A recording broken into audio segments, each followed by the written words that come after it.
the claw.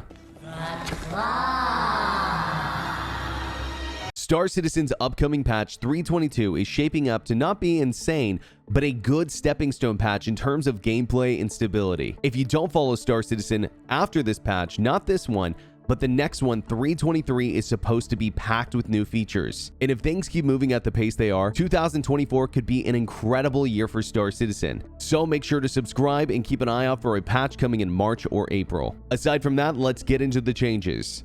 First up, we have the new settlements that have unique NPCs like the Dusters, loot, and even shops in some of them. A few of these sit on water, and if CitizenCon is any indication of what's coming, well, these things are going to be harbors for boat trading one day. Which, why do we need boats in a spaceship video game? I don't know, but I like them.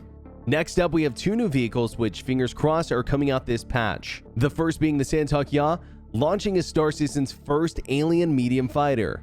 Sorry, Banu Defender, you are technically a light fighter. I don't think by any means this is going to be a meta ship for PvP, but if you want a fun, sick-looking alien fighter, I think this thing is going to be for you. Next up is the X1, which is the Origin hover bike. Honestly, in my opinion, this thing needs to come out flying like the hover quad, which really flies like a sci-fi space bike should. Almost a more realistic version of the Destiny Sparrow. And CIG should be replicating this in every hover vehicle if you ask me. Up next, we have the new Salvage Mechanic, or V1 of Munching. How it works is you can do this to any ship with its shields down and power off. Once you're on location with your Vulture, you can hull scrape as normal by pressing M, and then afterwards you can left shift and then press W at the same time to enter munching mode. First, you'll fracture the ship by keeping your crosshair on the ship until the circle is complete. Then you're going to right click to enter disintegration mode.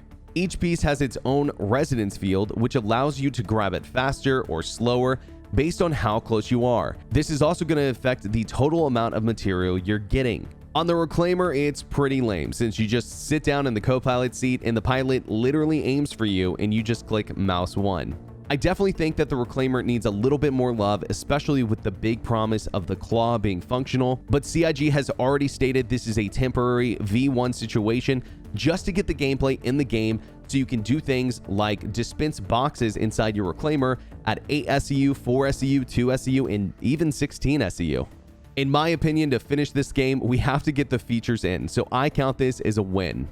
Next, we have the new hairstyles and hair tech that you can see here, and you get a bunch of new options for all your customization needs. And the hair physics look, I would say, very convincing. They even added the Berks hairstyle. Everyone say, ooh. The next change is an update to AC, which allows you to now spawn and join multi-crew ships that are already in play in the game.